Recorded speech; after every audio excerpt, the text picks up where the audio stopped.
Here we are once again, protesting the outrageousness that Santa Monica Airport spews out in so many ways over the surrounding communities. I'm Martin Rubin, and this is my soulmate and love of my life. Well, words can't describe. Fortunately, we're both in this fight together. We founded Concerned Residents Against Airport Pollution in 2003 after years of trying to get some relief and seeing that we needed to organize.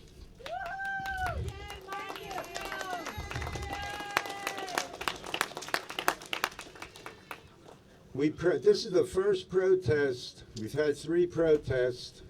2007, the other side of the airport, the south side, at the administration building. And then a few years later, on the east end, where all the air pollution goes. And today, here, and this is the first time we're meeting without our dear, beloved, may he rest in peace, friend and former city council member Bill Rosendahl.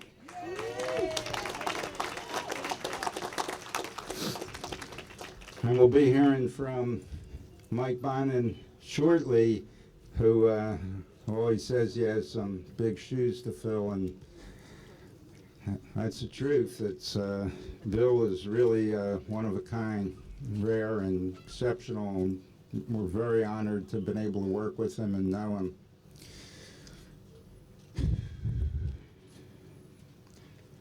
So I want to thank the Equity Office, who runs the business park here, and their management staff for allowing us to use the facility here.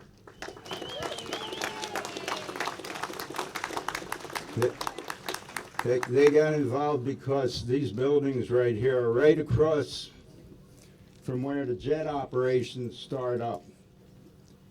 If we could get these signs a little, I think they start up right here, and so all the emissions that happen right behind here come into the business park, and people were complaining about that. Air pollution from aviation is something that has been under the radar forever, and that to me is the key point of what needs to be looked at, and this airport here is the poster child. Yes, there are airports, big international airports, that produce a lot more pollution than Santa Monica Airport does, but Santa Monica Airport has homes right across the street from the ends of the usable runway as it exists now. Shortening the runway, I can just say right now, will not take care of the air pollution problem.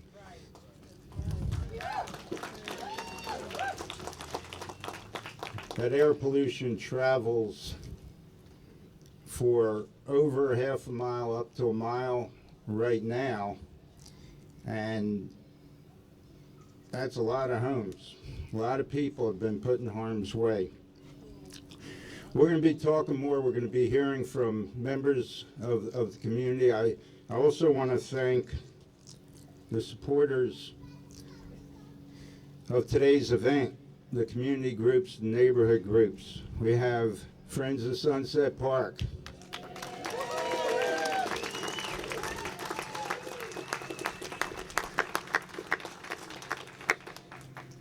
Northwestdale Neighborhood Association.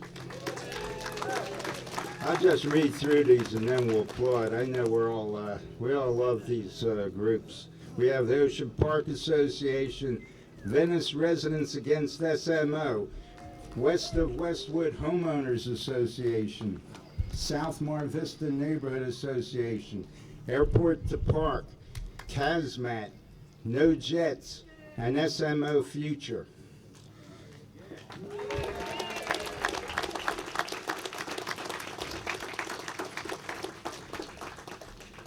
So I'm going to get this, have our electeds here today. Well, let me, yeah, okay.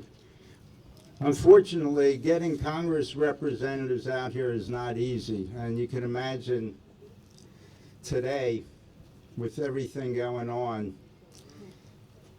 So Ted Lieu, unfortunately, had to, hold on. I said Ted Lieu. Okay, I know we got a couple Teds on board here, and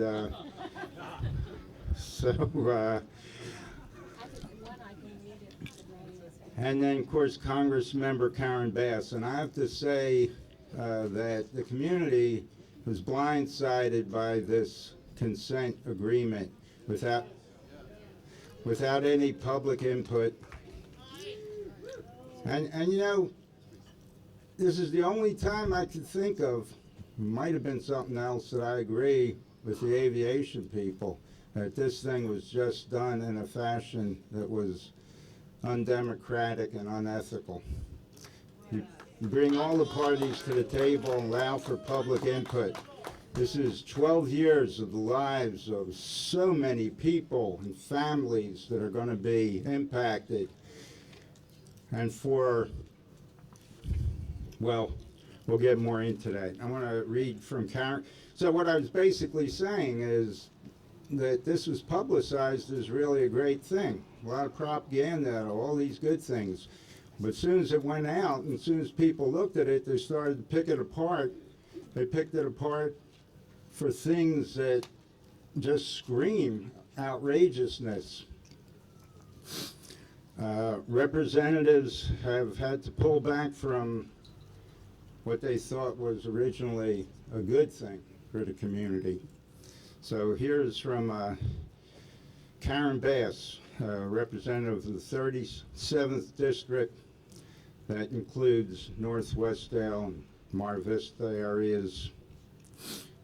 It's February 3rd. The City of Santa Monica recently announced a legal settlement with the Federal Aviation Administration that appeared to give a clear end date for operations at the Santa Monica Airport. Something the communities of Mar Vista, Venice, and West LA have been seeking for years now. Initially, this seemed like a big win for residents on the west side. Now, however, as more details of the deal emerge, some of the expected benefits may be less certain than I had thought, especially related to health and safety. Most importantly, the agreement will continue to permit the use of fuels containing lead for the next 12 years, and it does not guarantee the 1,000-foot buffer zone between the runway and nearby homes that residents have demanded. 29 years after lead was banned from auto fuel, they can still be found in aviation gas. And studies show that children living near airports have elevated levels of lead in their blood. Lead is a known neurotoxin with no safe exposure level, especially for developing children. Though free of lead, jet fuel contains other highly toxic components that have grave health effects. The agreement does give the city the ability to shorten the runway, which may limit larger, noisier jets once those changes are complete. Financing for those runway changes, however, might incur further obligations to the FAA beyond 2028. There is no agreement to actually close the airport in 2029, just an agreement to keep the airport open until then.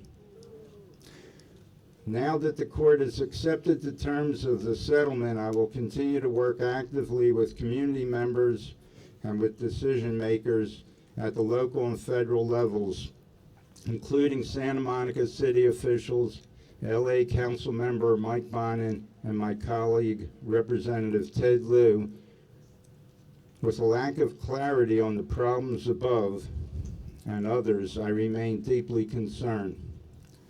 So I applaud Karen Bass's reply on that. Now, I don't have Joan read Ted Lieu's statement, and You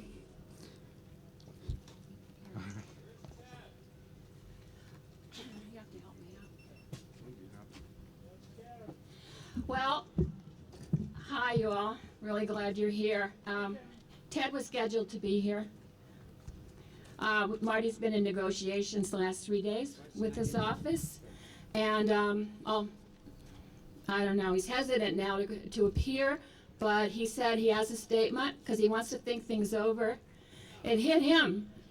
We asked for his support today, but we got a letter, and it said, I want to thank all the activists and organizations who have fought for the closure of Santa Monica Airport. It is because of the sustained and great work of leaders like Marty and Joan that the closing of Santa Monica Airport is even possible. I am not even aware of any other example in America where the FAA has agreed to have an airport closed as a result of community pressure. I agree with many of you that 12 years is a long time. Because of the many unanswered questions I have about this consent decree, I will be meeting with Marty and Joan and others to hear your thoughts about the best way to ensure that the closure of the airport happens as quickly as possible. Please feel free to give me or my staff information and your views about the consent decree. Thank you again for your activism and tireless efforts to protect the health and safety of residents near the airport. So anyways, he wants to have a meeting pretty soon. Lip service. Here's our view. well, I know everybody wants this airport closed 10 years ago, 20 years ago, 30 years ago, more actually. This fight's been going on forever. But Ted Lieu actually has been the most proactive in dealing with this airport over the years. And I know him personally. He's a good man.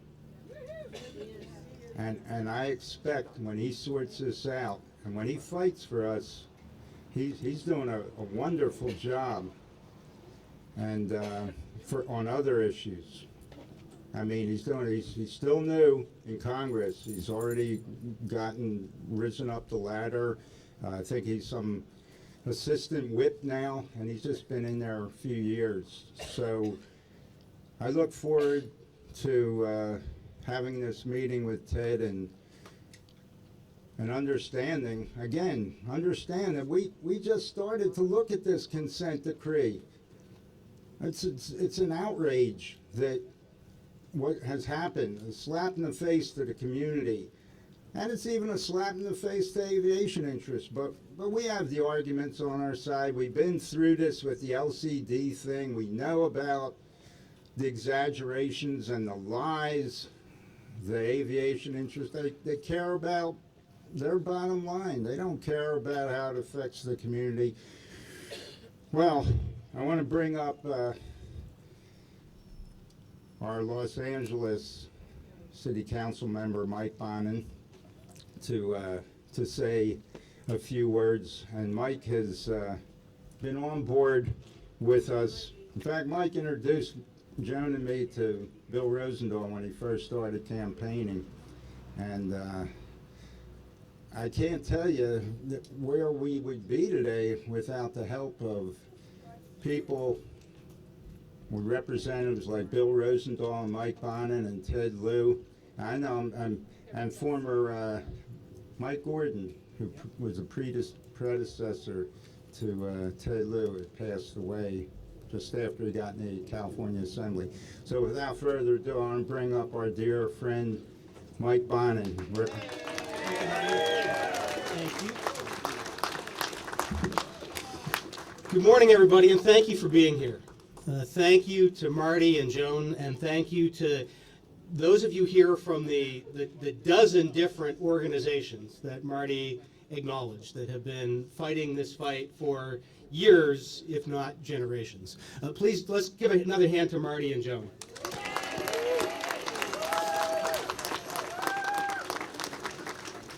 For those who don't know, I represent a lot of the neighborhoods around this airport.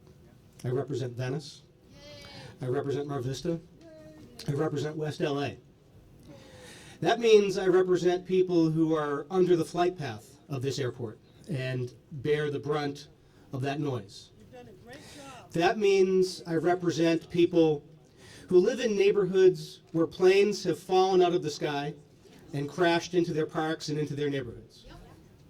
That means I represent neighborhoods that bear the brunt of the horrible jet fuel emissions that come into their neighborhoods and pollute their homes and their backyards and their families. This has been a battle that has been going on for a very long time. And I will say for the past few years, the past 4 years, I actually thought we were moving in a very good direction. I was thrilled and was glad to support the grassroots efforts in Santa Monica to push for the victory for LC and the defeat of D. And I was pleased to see the increasingly aggressive actions that the Santa Monica City Council was taking as they went forward in trying to shut the airport down and in their battle against the FAA, a big, scary, monolithic organization in that battle to try to get this airport shut down. And I'll admit, I was very surprised a week ago when I started getting texts with the news alert from the LA Times. And my first reaction was, wow, they're going to shut this down. That's good news. And I was happy. And then I began to look into the details of the agreement. And my staff began to look into the details of the agreement. And I began to hear from Marty and others who are expert and fluent in this. And while I was doing that, I got a text from someone, a former elected official in Los Angeles, who said, I just heard the news Santa Monica Airport is shutting down. Bill Rosendahl is looking down, smiling. And I texted back and I said, you know what? He sure as hell isn't. He sure as hell isn't. Because while I certainly understand the difficulty of the lawsuit and the perspectives, and I deal with lawsuits all the time and settlement agreements, and they're difficult and you have to make tough decisions, and I hold no ill will towards those who have fought with us but weren't with us on this. But I'm particularly grateful to those on the Santa Monica City Council who did stand with us. Keeping this airport open for 12 more years is wrong.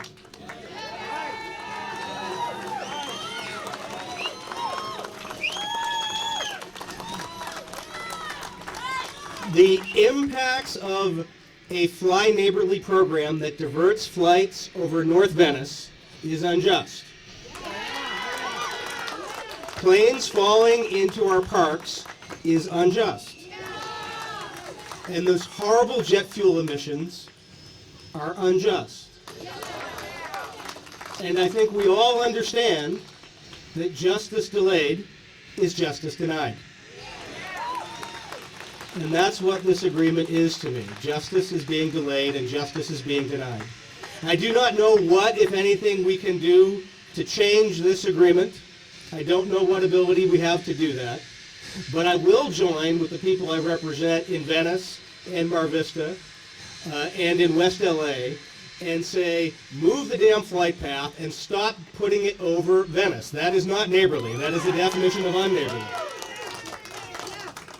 I will say, if this runway is going to be shortened, it damn well better have a 1,000-foot buffer zone. It is unconscionable that the FAA, which is charged with protecting safety, has allowed a shorter than usual runway buffer zone in this area. It is absolutely unconscionable and it puts people's lives at risk. And I'm encouraging and calling on Santa Monica to do everything they can to get rid of the damn leaded fuel cells at that airport. When I saw the LA Times story last week, I had hoped this was the end. It's just another chapter. It's a chapter where we're going to have to stand together. It's a chapter where those of you who have been fighting will continue to lead, and it's a chapter where I'm proud to stand with you.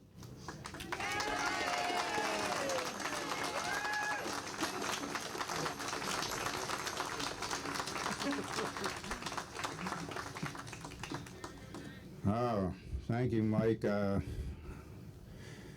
100% agreement with everything you said. Well, now I want to, we're gathered here today peacefully to demonstrate, and we're doing that, and vocally. Our next speaker, I know, is not as welcome as our former speakers, but I would offer that we allot him time to speak, to hear what he says, and then scream at him. So without further ado, the mayor now of Santa Monica, Ted Winterer.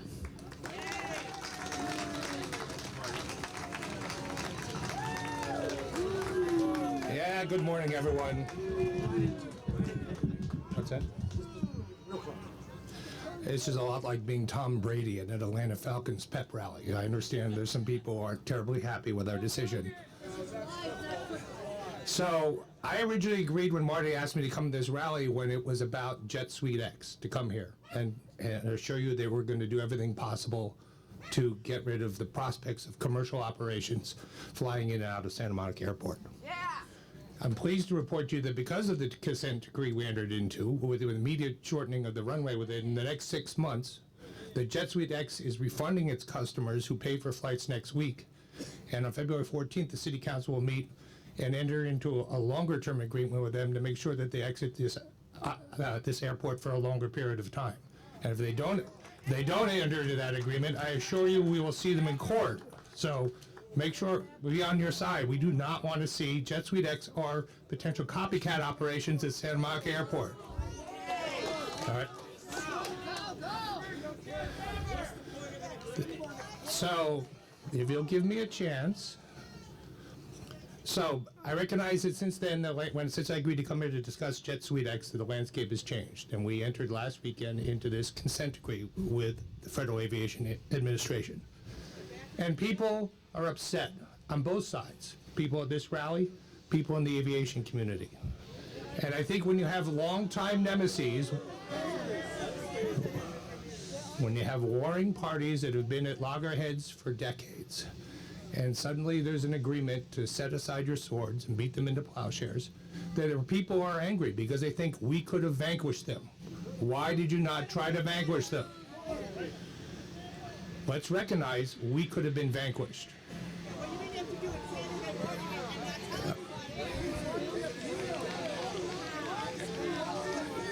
So if you'll give me a moment, and everybody else will get their moment. So those of us who voted for this consent decree did so for two reasons. The first of which, the prospect of a lengthy litigation regarding our claims to Santa Monica Airport. Let's bear in mind that when we bought a lot of lawyers. We bought some very expensive lawyers, and those very expensive lawyers, rather than taking a payday to continue lawsuits for years to come, recommended that this deal is the best they'd ever seen from the FAA. As Congressman Liu noted, the FAA has never agreed to close an airport like this. Anyway, so the length of the litigation, we had filed a constitutional claim against the 1948 Instrument of Transfer, an agreement the city of Santa Monica entered into to operate this airport in perpetuity. Those are the significant words there, in perpetuity. We filed that lawsuit 3 years ago. It was dismissed by Judge Walter, remanded back to Judge Walter on appeal. Judge Walter will hear at the end of 2017. 4 years of litigation just to get back where we started. We faced the prospect of then that being appealed, potentially remanded back to Judge Walter, many more years of litigation. All that time during the litigation, that airport over there would operate exactly the way it's operating today. With this deal, we will in 6 months shorten that runway to 3,500 feet. The money comes out of the airport fund, and there'll be no federal encumbrance to it. It will not initiate a new grant assurance deal.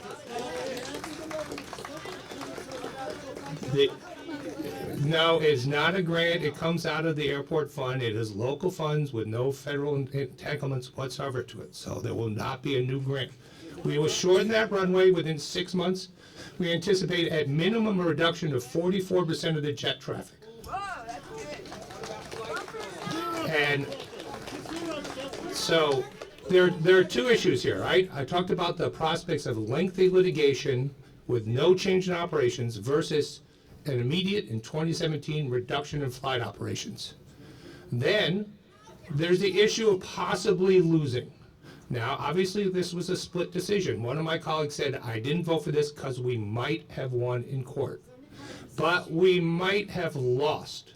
And I was not prepared to take the chance of losing on that instrument of transfer in perpetuity clause and condemning the people of Santa Monica, West LA, Mar Vista, and Venice to an operation of this airport the way it is now forever. So we entered into this agreement because we can get immediate relief, and then in 2029, January 1st, we can close the airport. Wait, I'm getting to that point if you give me a chance. So what's going to happen in the short term? I mentioned to you that we are going to make sure that Jet Suite X does not operate, and that any copycat operations do not follow their suit. And we also, this month, we'll be doing several more things. We will look at the consent decree says that we can give a 30-day notice to close the airport. It does not say we can't give that 30-day notice now. So we'll be looking at giving the airport tenants 30-day notice that they need to be vacating the premises by the end of 2028. We will also begin the work we've already started to. We also begin the work we started to bring enhanced security measures to the Santa Monica Airport to make it less desirable to fly in and out of Santa Monica Airport. We will also begin, this month, we'll enter into a contract for the runway redesign and demolition and reconstruction, which, as I said, will happen in 4 to 6 months. And actually, one thing will happen is that runway will be shut down for 3-4 weeks. There'll be no flights whatsoever. And then when it does reopen, we'll see a dramatic reduction in flights. The other thing this consent decree allows us to do is what a lot of people have wanted us to do, which is to take over the operations that are currently provided by American Flyers and Atlantic Aviation. Now, there is the possibility that given that their business model has been so seriously disrupted by this change here, for instance, if you're Atlantic Aviation, you're no longer getting the money from the subleases, your fuel sales are being cut in half, you have no desire to invest capital into an operation that will close in 12 years, they may leave voluntarily. I can't guarantee that, but I'm just saying that's a possibility that arises out of this consent decree. So I understand that people are upset, and I just ask you to give peace a chance and to look to the future and join us in planning for the park that we want to build at Santa Monica Airport. The more we have popular support for that park, which will serve everybody in this region, the more likely it is that there's no risk whatsoever that a future city council will not opt to choose to close this airport when we are allowed to, by what we think is a remarkable turn of events where the FAA has given up all claims to our land and says it reverts completely to us in 12 years. So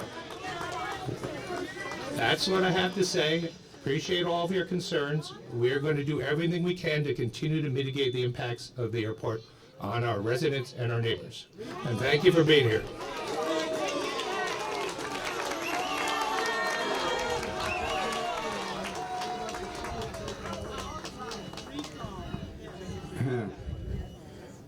I'd still just like to know one thing too, is why there's no public process.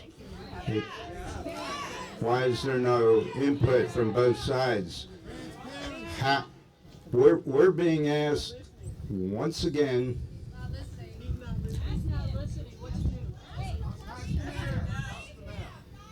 We're being asked once again to trust to trust the city of Santa Monica and how it operates the airport. I mean, how many examples can one come up with to say the show about someone that has proven themselves to not be trusted? And then how many times do we need to be fooled? Now, I'd like to reiterate that the way this was put forward in such a devious, secretive way, propaganda showing all the possible good things that this consent agreement is going to bring to the community. Why, if it was such a good thing for the community, was it brought forth in this manner? We're supposed to be living in a democracy. I understand that there's a lot of questions about what kind of government we have nowadays. I think the influence of big money and corporations has taken our democracy on a big negative ride. Why did they do it behind closed doors? That's what. Right. So, you know, people have been following this for years. We've been through this with the 1984 agreement. When you get an agreement that's written like a piece of, I told myself I was going to keep my language clean, so I still will.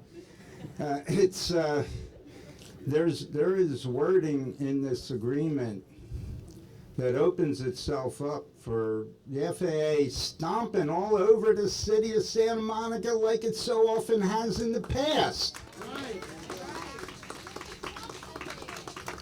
So if the city thinks they're fooling the people, well, the FAA is thinking they're fooling the city. The FAA's interest is in aviation, promoting aviation. Economically, mostly, they do not incorporate the views of the impacted communities all around the country. There are people that are very upset with things that have been going on with the FAA. There's one friend of mine once put it, how can you tell when the FAA is lying? Their lips are moving. So, I mean, you know, I know it's a hard job to run aviation, but hey, lighten up on the impacts of people. Let give people a chance to enjoy life as they go through it. Now we're being asked for another 12 years of enduring, not just enduring with the airport, because my experience is whatever agreement you have, it's not going to be kept. If you think in 12 years there's not going to be a G4 landing here, I'd be surprised. But even if that's the case, the number of the smaller jets will increase. They already have plans, and geez, it says in there, even future aircraft you can't even talk about. Well, guess what? Maybe they're going to invent a small sonic boom plane come in, and we can't complain about noise, it says in there. We can't complain about being woken up in the night. We can't complain about fear, particulate matter. Really? Really? I mean, the city, you know, you talk about trust. Well, I'll just be right up there. I don't trust the city of Santa Monica government at all when it comes to Santa Monica Airport.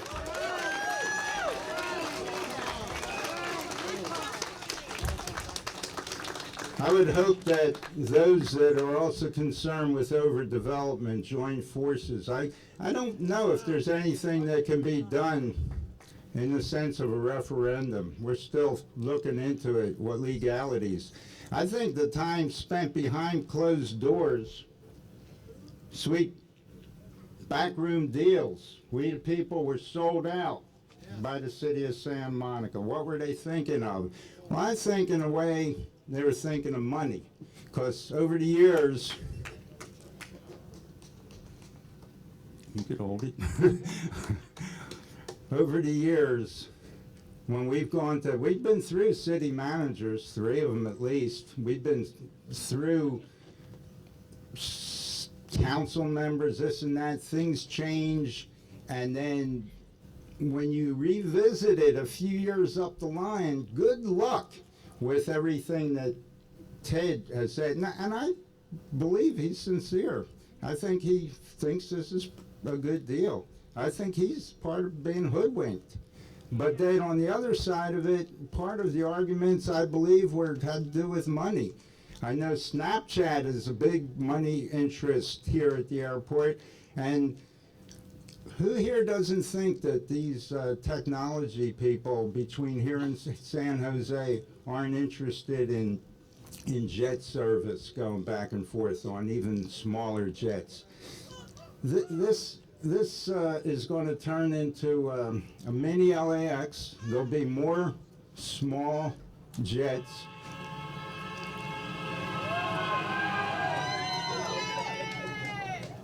There'll be more small jets. There'll be more air pollution. Even if they move it 1,000 feet down the road, the air carries that. We've heard so many lies over the years that it's just unconscionable.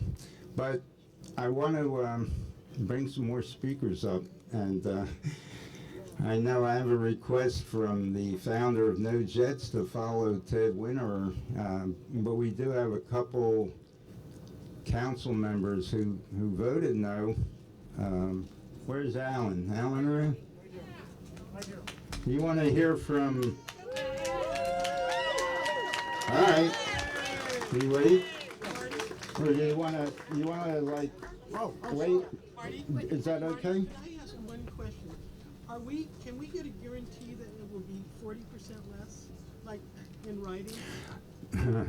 Can we get a guarantee it would be 40% less in writing? Well, you know the answer to that is no.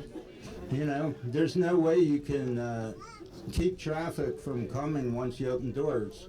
The 84 agreement, perfect example. In 83, there were 1,000 total jet operations going in and out of Santa Monica Airport. 1,000 in 83. They signed the 84 agreement, and then the graph went up to 18,500.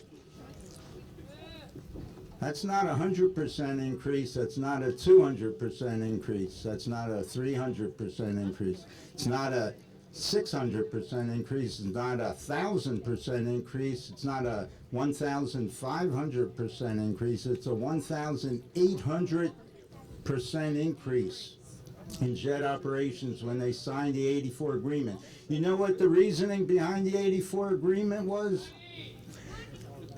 They were going to mitigate the noise that was bothering the community. Guess where most of the noise comes from, or at least the noise that is measured on the 2 monitors. 2 monitors are going to measure the noise over all the area. You don't have any monitors in Venice. You don't have any monitors in Mar Vista. You don't have any monitors north of the airport in Sunset Park or anywhere where these planes can fly. And it says in this agreement as they approach the airport. What is the approach to the airport? Well, we know it's a pretty good distance. You can't complain about anything over that distance. So right now, for years, the monitors that can register noise violations, over 90%, sometimes 100% of all the noise violations are by jets. So that 1984 agreement was a scam. They you know, how that be? Are they learning from the 84 agreement? It doesn't appear to me that they have been, that they are. So now I'm going to bring one of the council members who voted no on this, former mayor, now council member Tony Vazquez.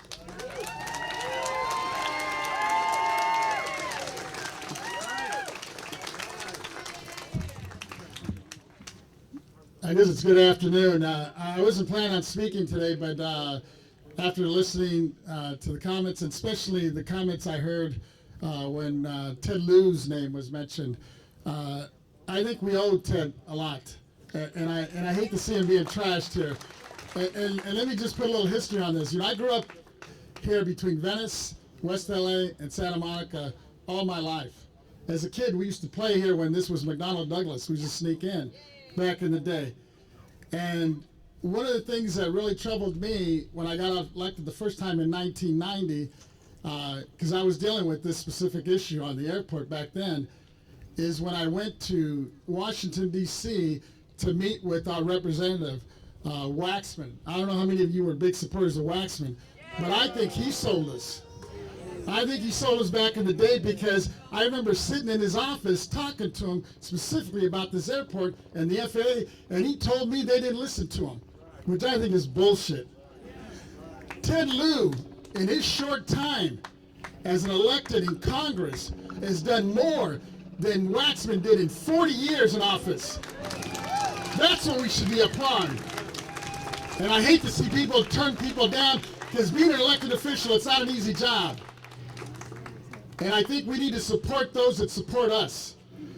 And I know he's going through some troubled times trying to filter through this. And yes, there is some issues, and that's one of the reasons I didn't support it. But at the end of the day, we need to move forward. I like to see us move forward with cutting a street right through the shortening of this runway to make sure it doesn't come back. The other big issue for me is, as we shorten this runway, we need to make sure that we keep all these charter flights out of here. We've been blessed that no jet has gone down in our neighborhood. I live in Sunset Park. My neighbor, literally just a block down from me, had a youngster practicing in his plane. Luckily it wasn't a jet. Literally land right across the street from him. It actually shaved the top of his tree, a ficus tree. Otherwise, they would have plowed right through this house. If that would have been a jet fuel burned so quick, that would have took half of that block. Those people, we would have lost many, many, many lives. And I don't think we should wait for those folks, especially like JetX and all these others that are talking about coming in with smaller jets. We need to find loopholes to stop any jet from flying out of this airport.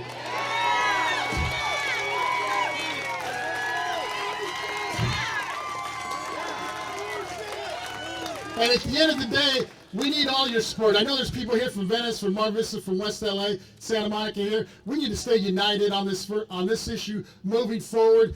I think we have some real good synergy. I've never been on a council that's been so progressive than the one we have now. We need to make sure we stay united on this, because moving forward, it's only going to be tougher. And I need a fourth vote moving forward. So you need to make sure you keep our feet to the fire so we really take care of business for you. Thank you.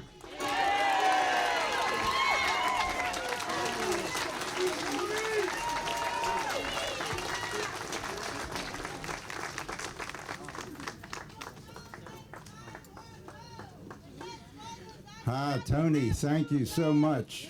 I think we will all support you because you're supporting us. Thank you, Tony. Another vote that was on our side of this issue, which is a no vote to this ridiculous consent decree, was Sue Himmelrich, and she wants to ask her to say something as well. Thank you, Sue. So, like Tony, I didn't expect to speak today, and Tony said a lot of what I wanted to say. I do want to say one more thing about Ted Lieu, who I do think has been an awesome advocate, and when we went back to Washington to speak with the FAA, he set that up together with Karen Bass. So, you all may know that I'm a lawyer, and Ted Lieu is a lawyer. So, I read this entire agreement before I voted no on it. And Ted Lieu, I guarantee you will, before he makes a decision, read this entire agreement, because that's your responsibility before you take a position, to read it.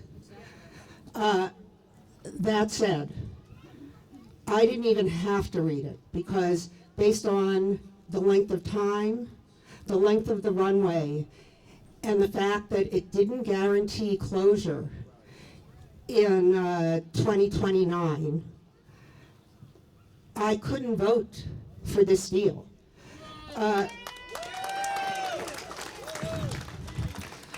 constrained by the Brown Act and by my obligations of confidentiality, and I want to note that this was a remarkably tightly held confidence by everyone on the council. So for all the leaks, this was the one time since I've been on the council that there has been no leak in any way to anyone of what was going on. That said, I don't believe in the lack of transparency. I ran on transparency. I feel the same way about this. I would have done it a different way.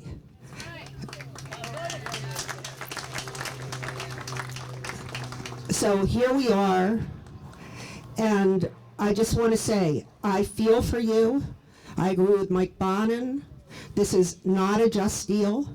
I agree with you that there's too much time to play around with the composition of the council, with the composition of the airport commission, with everything that could change the result of this, to make this a binding deal.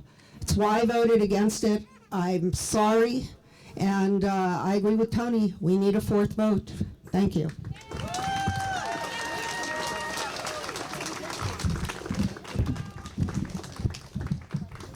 So can you imagine a 4-3 vote, and we're supposed to have this rammed down our throats like this? Santa Monica, you know, one of those 4 votes should have understood that this needed to be vetted out more, and so this is really shameful. We got several community members wanting to speak, and I think you know, everybody's eager to get up here, and I'm gonna mix it up a little. I'm gonna bring up a speaker from Venice, because I know the other speakers are biting at the bit, and a little bit longer will be fine. So Laura Silagi, I'll let her speak to her, how she represents Venice. I will. Right into this. Okay. Marty, thank you for organizing this timely event. Thank you, officials, and thank you, the residents of Santa Monica, Mar Vista, West LA, and Venice. I'm Laura Silagi, the former chair of the Venice Neighborhood Council's Santa Monica Airport Committee, and part of the Venice Residents Against SMO. There are so many contentious issues connected to SMO, including idling jets due to Santa Monica's proximity to LAX and Santa Monica's unwillingness to allow jets to fly further north. But I'm going to focus on one issue that I think can be changed. I'm going to focus on Santa Monica's Fly Neighborly program, which Mike Bonin mentioned. This is a City of Santa Monica policy that has propeller planes and helicopters take off over Venice. These aircrafts fly over Venice to the ocean before turning north, or if the pilot wants to turn east, they turn south at or around Lincoln Boulevard and continue over Venice until turning east at around Venice Boulevard. They then fly over Mar Vista, passing over many schools on the way.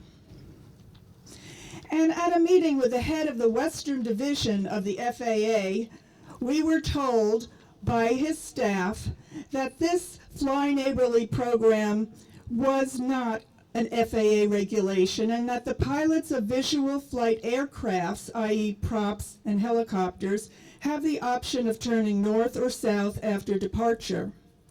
They said there was no safety issue involved. This Santa Monica City policy of shunting visual flight operation aircrafts over Venice and Mar Vista affects thousands of people on the ground, including thousands of children in schools in the surrounding communities over which these planes fly.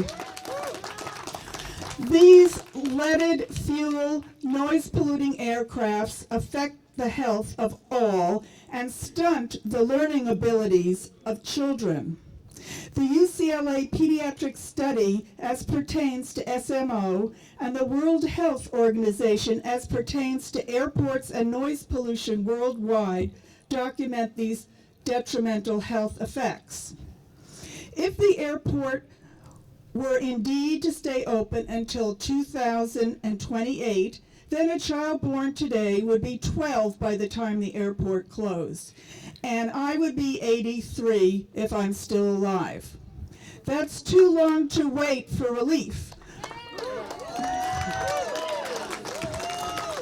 Our sanity, our health, and the health of our children are at stake. This is a serious matter. All the pollution, both air and noise from planes using SMO, put all of us at risk. In the meantime, until the airport closes, we need all elected officials in Santa Monica and Los Angeles to find a fair solution to the Fly Neighborly program. And if that doesn't happen, we need our Los Angeles attorney, Mike Feuer, with the help of Mike Bonin, to find a legal remedy now.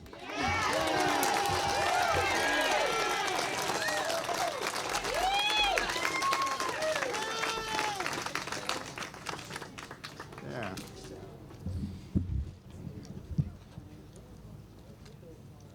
Everybody looks like they're wanting to hear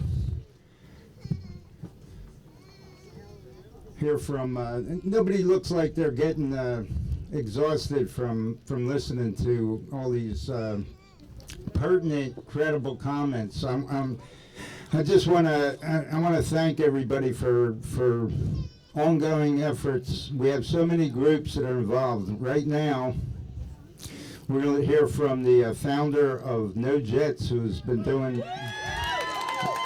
Alan Levenson.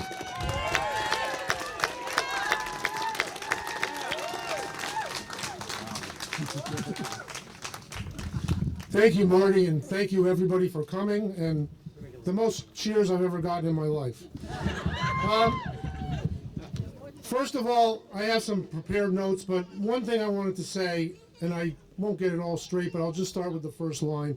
You can fool some of the people. This is a fool job. I'm sorry. Maybe the people that are saying it's a good deal think it is. They've been fooled. I'm going to just read from my speech. From a start on Wilshire Boulevard to a giant plant on this very spot, Donald Douglas helped build Santa Monica. He built airplanes. If he could stand here now, he might wonder what is made in all of these buildings. The simple answer is money. Virginia Ernst, who's here, whose neighborhood is the most severely impacted by pollution, heard the former FAA Western Regional Administrator say decades ago that if the city of Santa Monica really wanted to close this airport, they could. Why didn't they? The simple answer is money. The owner of the now closed Typhoon restaurant, which is now a high-tech office, was a great view at least, but now it's an office, once said, if the city really wanted to close the airport, all they have to do is not sell jet fuel like Torrance. Now the city wants to be the seller of the jet fuel. Why? The simple answer is money. Countless words have been spoken and written, meetings attended to protect our neighborhoods. We were told the situation was very complicated, and for a while, we actually believed that. After we did our research, studied the history, the FAA regulations, the contracts, the leases, the agreements, it all became very clear. The land was ours. The leases ended. The last 2,000 feet of runway was soon to be free and clear. And the FAA control tower lease was over. Same time everything else was over, July 2015. Under the mandate established through the hard work of the community and the passage of Measure LC, the City Council staff could begin to close the airport. Yet, the activists hit a wall of resistance at every turn. We were misled. We were lied to. Why? The simple answer is money.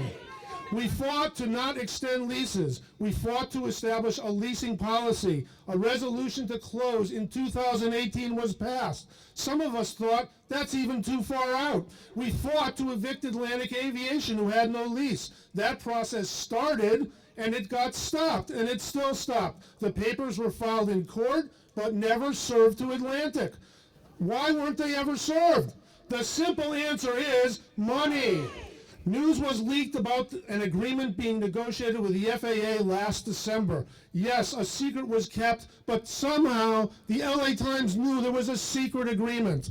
The city denied it. We heard about the secret agreement again in January. The city denied it again last Saturday, just a week ago, a week before this rally, and before the very first ticketed and scheduled airline was to begin service at Santa Monica Airport. We were sucker punched with a divided 4-3 city council vote to accept a 63-page decree. I mean, I've never heard of a decree that's nice, with the FAA that most of the council members likely had not read and studied. I don't know how they could have. It was signed the day before.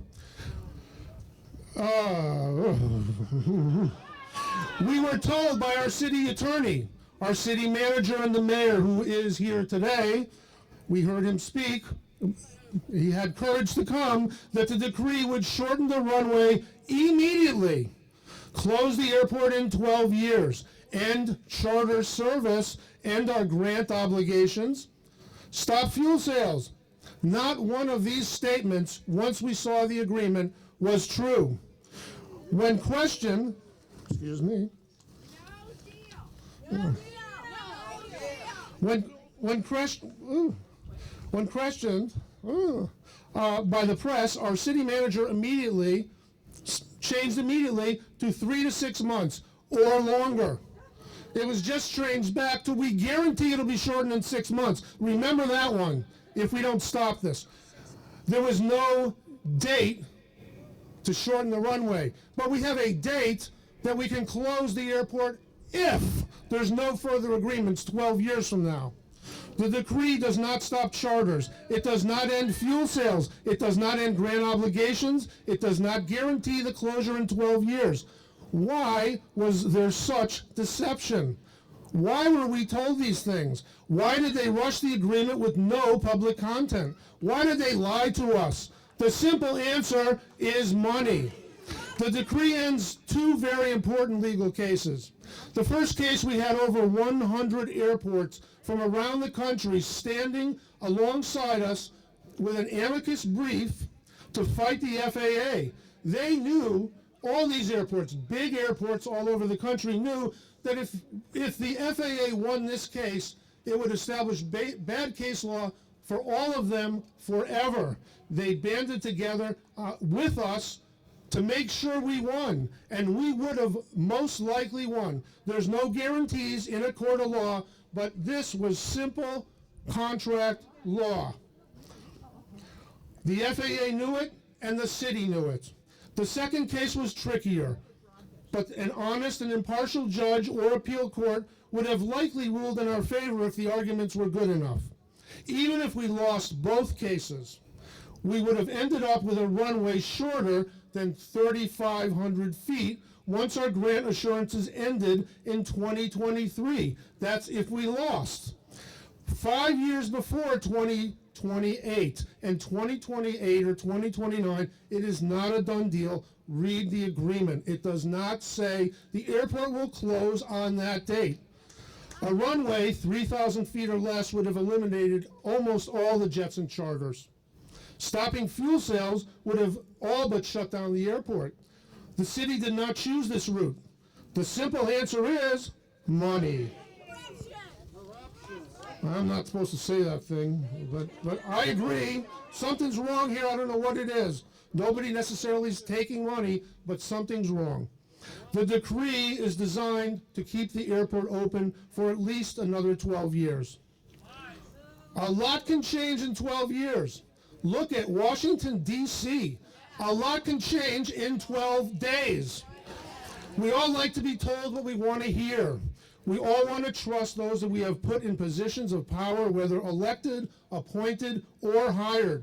We need to pay attention to what happens around us. We all have busy lives. We have kids to take to school, places to go, but we need to pay attention, just like we're doing today. What we want to happen does not always happen. What we are told will happen does not always happen. We are led to believe it's complicated. We are told we do not understand the details, the nuances, the challenges.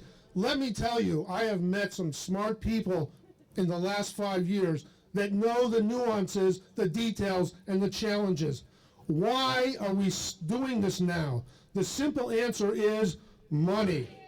Pay attention and fight back. Do not be a sheep being led to the slaughter. If this decree is not stopped, then get this runway shortened. Make it happen as fast as this secretly negotiated decree was passed and brought to court. Start enforcing noise violations, curfew violations. Do not let this airport become a busy commuter airport.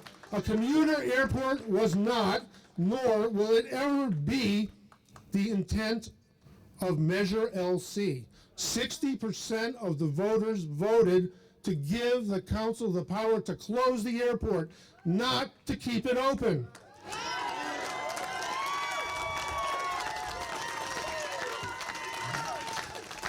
Stop this abuse of power now.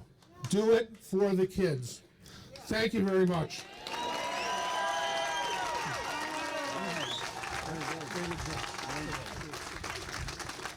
Thank you, Alan. His call to stay on top of this, that's key. Everything he said, you want to know about facts and propaganda. What the city put out was all propaganda. What Alan was talking about is all facts. Well, there's some opinion in there, but a lot more facts than what the city put out. I'm going to bring two speakers up now, two former airport commissioners, two former Santa Monica airport commissioners, one who was at our rally and spoke in 2007, but she might have been a vice commissioner, but Susan Hartley.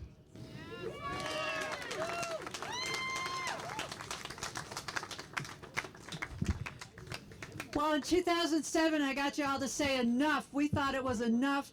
We'd had it then, and then now look at this now. All the time I was on the airport commission, they kept saying, 2015 is going to be done. Then we saw 2015 come, and now they want us to believe that it's going to be done 12 years later. Forget it, forget it, forget it. Under this so-called agreement, no, nothing about noise violations, nothing about the pollution, nothing about, I mean, it's going to get worse. It's going to get worse. And how many of us, I mean, let's get realistic. Well, I just don't buy this 12-year thing. I don't buy it. I would like to be able to buy it. I think you need to think about recalling the people. I moved from Santa Monica because my daughter moved up north. She went to Berkeley and she never came back. But it's just so disheartening, and I think about how hard we all worked for LC and the hope we had, and that was a city council ballot measure that we supported, and we busted our butts. And I know I headed the canvassers, and we worked like hell, and to get that thing passed, and then now to have this behind closed doors, no vetting by the airport commission. It's like, whoa, wait a minute, and by one vote. And that vote's got to go. That vote has got to go. So,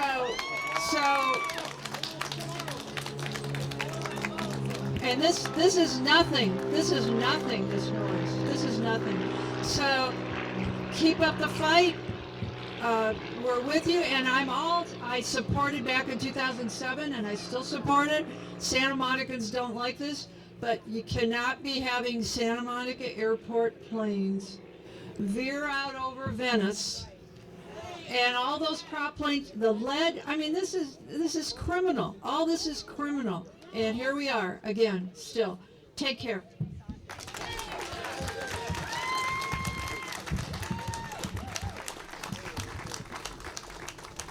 Susan Hartley, thank you. I've been going to Airport Commission meetings since 1997. They changed, you know. Susan Hartley was one of those who managed to bring the voice of the community to the Airport Commission. She was a force that moved it, that would later be taken much further by two other airport commissioners, one who is not with us today, Rick Brown, who was, former, what he wanted to do was take the control of the Airport Commission and make it what it was supposed to be, as advisory to the council, and not just to take from airport staff and Santa Monica staff and just put in whatever they wanted. So, I mean, when I first started, it was all pilot input. Anything that pro-aviation was just completely put in, just rolled in, nothing. I complained about air pollution, and airport staff would say, well, we don't know if that's coming from Bundy Drive or the freeway. And I asked, well, why don't you come out there to East Airport and smell what we've been smelling? But we had to push forward. We got studies done. All that stuff has been done. Well, the next speaker was instrumental, in my mind, one of the very key figures in taking the Airport Commission away from the city control and being advisory to the city in a fashion that was for the good of the city. And I want him to come up now and say a few words. David Goddard, thank you.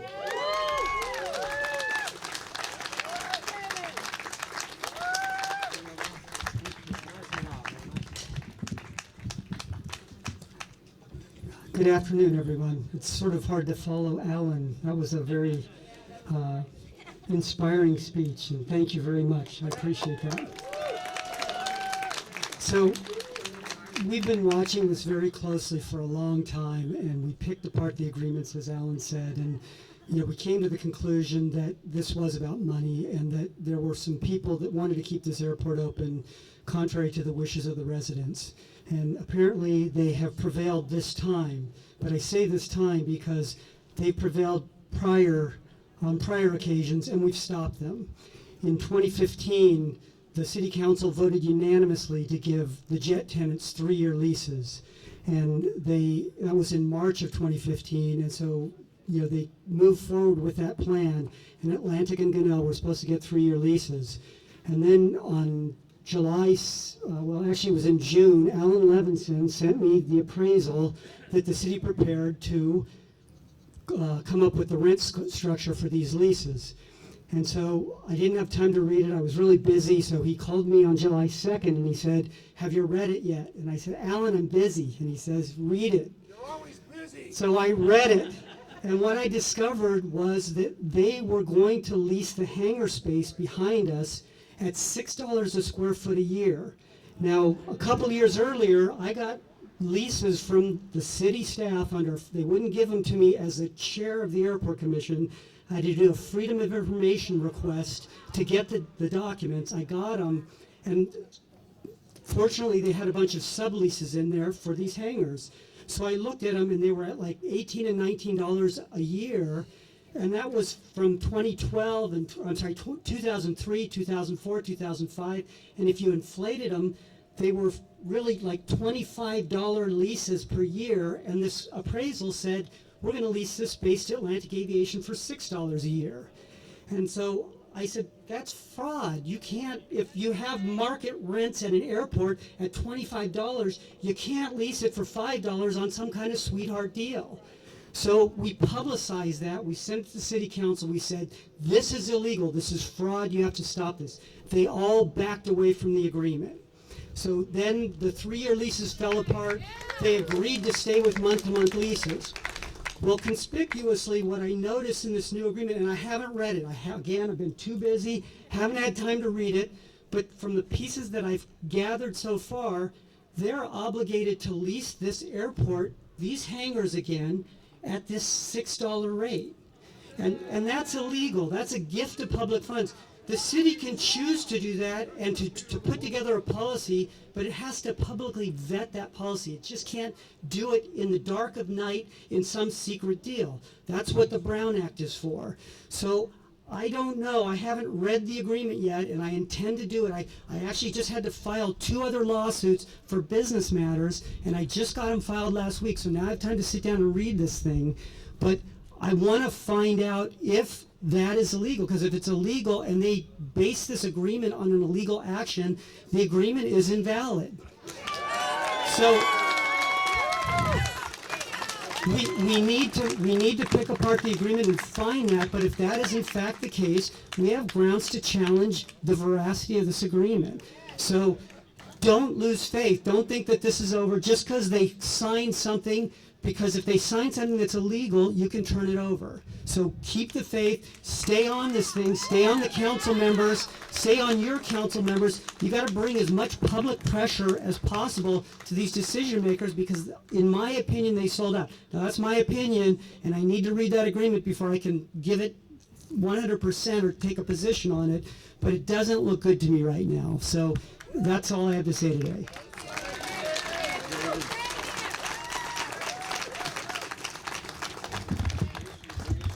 In a couple of weeks, we're going to be meeting with Congressman Ted Lieu, and we'll have some of these speakers there, as well as Joan and myself, to let Ted know what the real deal is with this consent decree. I have 2 more speakers that were that I had signed up here for speaking. I don't know. Is Bob Rigdon here? Here's Bob Rigdon. Okay. I'll let you introduce yourself, Bob. Thank you. Thank you, Martin. I'm not from a group. I'm just a neighbor. I've been living under the airport for 35 years, and I've been going to these city council. I've been going to these city council meetings really steadily for the last 4 years when they started revisioning the airport. And it's really a pleasure to be out here and not in the city council chamber, and I'm honored that Ted Winterer is here. And well, he left some of his papers. If you're here, Ted, here's the leasing policy that is supposed to protect us all. Okay, that was voted on unanimously and approved, that the uses could only be consistent with the neighbors. Here's the staff report from about 6 months ago. That's all nothing. You shouldn't have lost these. I guess maybe you don't need them anymore. Here's the resolution closing the airport that was signed in August unanimously by the city council. That's all gone. And the thing is, they got reelected. Winterer got reelected, and Gleam Davis got reelected based upon these promises. They got my vote because they voted for us, and it just went away. So I guess we should be here and try and make a positive message to forgive these people. You know, forgive Morrison, Forster, the turkey attorneys we hired who never won a single thing for us, and forgive the flunkies downtown who are not doing their jobs, and forgive Ted and Glean for misrepresenting and getting reelected on false pretenses. So let us keep forgiveness in our heart and move forward. Thank you.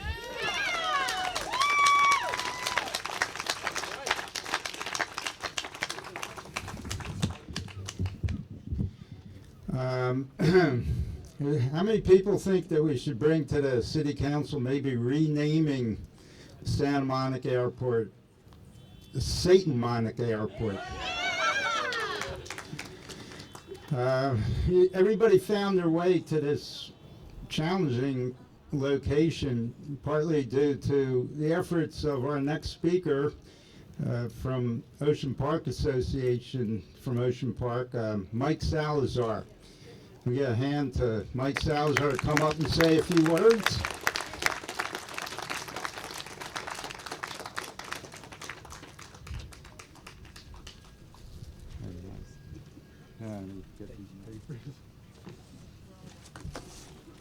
I wanted to be sure that we could get as many people here, and I was happy to volunteer to do the signage and to make sure that we all found our way, because frankly I'm just disappointed with this consent decree.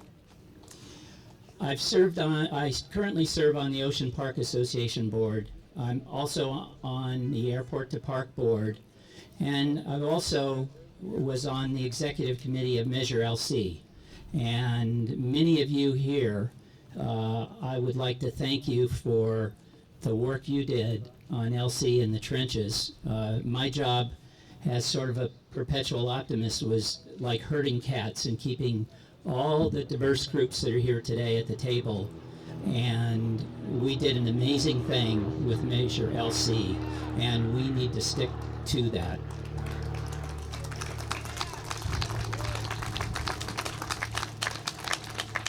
I'd like to mention I've only been involved in this airport fight for about 7 or 8 years, and that came about because it started to personally affect me, and I had no idea what the neighbors immediately around this airport have had to put up with.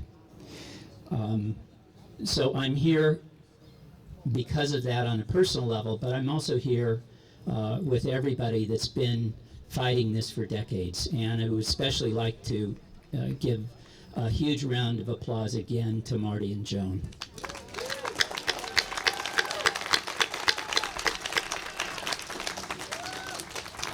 In 1981, the city voted to close this airport. That spawned the 1984 agreement that up until about 2008 seemed to be going well. Then the FAA decided that they were going to figure out how to renege upon this. In 2016, the council voted again to close the airport. And then with the FAA, they've signed this consent decree. And I'll have to admit, I have not read all of it. But just in the first 9 pages, I generated 4 pages of questions and comments. And on Saturday, when I heard this a week ago, the only thing that sunk in is that we're going to close the airport, that it's in print, on paper. My question is, what is going to be done by the City Council in the next month to ensure that we are absolutely unequivocally going to close this airport? The city needs to start immediately, file all the motions, all the paperwork, all the CEQA requirements, and get this runway designed, and let's see it done and built in 6 months. And while optimistic that we'll have a month of sheer joy when the runway is closed, the sad truth is we've got this for 12 more years. And in the meantime, as we've heard, a lot will change in 12 years. We have to not only keep the City Council's feet to the fire, but we have to do what we did in Measure LC And we have to watch out for big aviation and our airport association that doesn't care about the neighborhoods. They just care about what gets up in the air. Already, AOPA has said they're going to fight this tooth and nail, and our airport association has said similar comments. We need to be vigilant, not just with the council, but with the local airport association and with these big jet lobbies that forced the deceptive Measure D onto our lap, but we showed them that grassroots beats AstroTurf anytime. What we have to remember here is there are going to be many fights again. What we have to remember is Santa Monica Airport is an outdated airport. It's not the quaint historic airport that anti-neighborhood folks cite as this wonderful historic venue. This is the wonderful historic venue that 40, 50 years ago, they didn't raise a stink when the historic Cloverfield got bulldozed. That's the memory. And we can honor that when this airport closes with a great park called Cloverfield. The outdated airport will close because not even shortening this runway will make this polluting dinosaur beneficial. When we close this airport, aviation will survive and they'll relocate, hopefully sooner than later. In the 50s, we said no to Douglas's jet expansion and they left, and the city survived.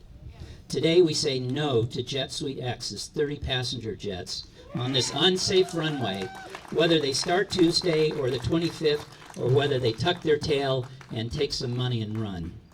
If they go away, we still need to be vigilant because there'll be another selfish anti-neighborhood crusader that will appear, and we must say no over and over again until this airport closes for good. This outdated airport has no economic benefits when the costs are weighed. And the dirty secret about airport operations is that they built up at full strength $13 million debt that at least 10 of it is still left on our taxpayer shoulders to pay off.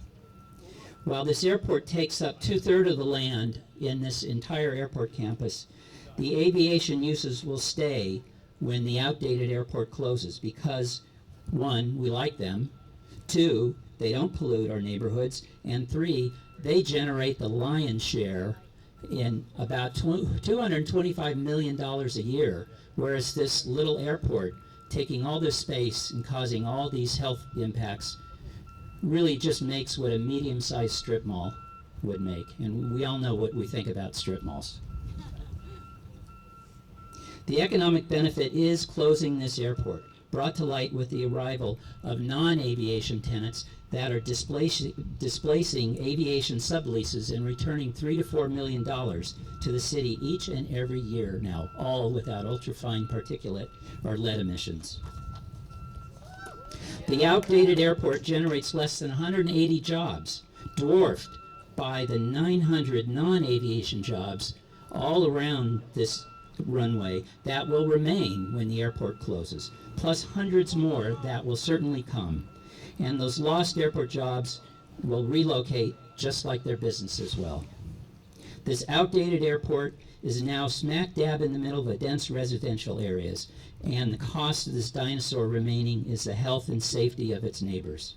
Health is the #1 cost and impact of this outdated airport.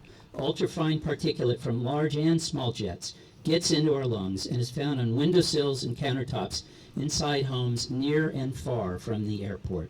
Lead emissions come from every prop plane and flight school, required for 12 more years. And noise from jets and props and helicopters is medically considered not just annoyance, but harmful to our health. Where is the FAA on health and safety, which is their mandate? Do not let them off the hook. Last year, the EPA finally acknowledged what we all know is that these ultrafine jet particulates are harmful to our health. Just like the UCLA study noted that the pollution from our airport on our unfortunate West LA neighbors is worse than the worst concentration of freeway traffic east of downtown LA. It's the worst, and that's a fact. We must work to eliminate lead fuel and close this airport before 2029. This outdated airport will continue to be unsafe even if we shorten the runway. Just remember, in 2013, it was a smaller jet that crashed on this runway and killed 4. Sadly, an inconvenient fact for the anti-neighborhood forces that promote this airport. Shorter runway or not, it might very well happen again as these jets push and push to fly on a shortened runway. The outdated airport has failed us in the biggest emergency in decades, the Northridge quake. What happened? It was closed for 72 hours. The most critical time after a quake for rescue and recovery. Closed and useless in an emergency that caused billions of dollars of damage to our communities. And when LAX shut down in 2013 for an active shooter, where did all those jets go? They didn't go to the big reliever Santa Monica Airport. We had an uptick of 7 extra planes compared to the same date the year before. Anti-neighborhood forces will try to scare us with alternate facts to say the airport land will be developed. Well, we took care of that in Measure LC. And not just that it say we can reduce or close this airport, but it guarantees that no development, absolutely none, except for parks and recreations, is going to happen on this land, and unless we vote for it. And let me tell you, we're not going to vote for development on this land. It's going to be a great park. We have to stay vigilant, and we have to get answers from our council, and fast, because we are going to close this airport and replace it with a great park for all. But just remember, it's not just about fighting City Hall. We must continue to fight the FAA, the Airport Association, and the big jet lobbies that tried to deceive us. It will happen again. Let's beware. Thank you.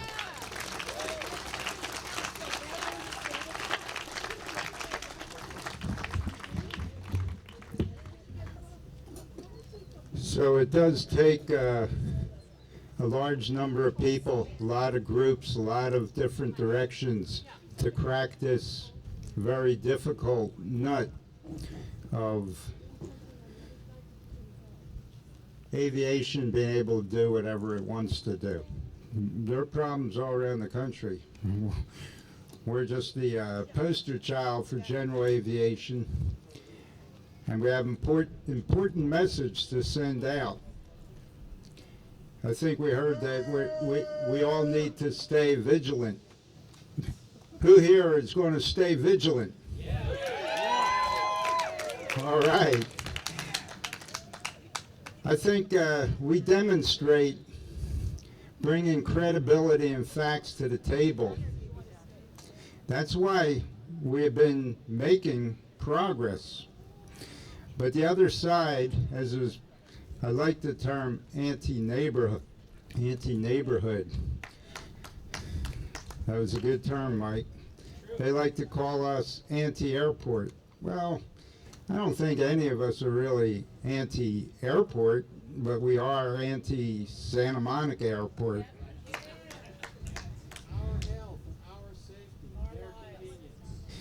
So today we gather peacefully for a third time, and I really hope that Santa Monica City Council members will listen to the people. The people have spoken when they passed Measure LC definitively, and now what we have to do, what they have to do, is undo the breaking of the spirit of the passage of LC. That was really unconscionable what they did. Well, we've been through it. I want to thank everybody for coming out here today.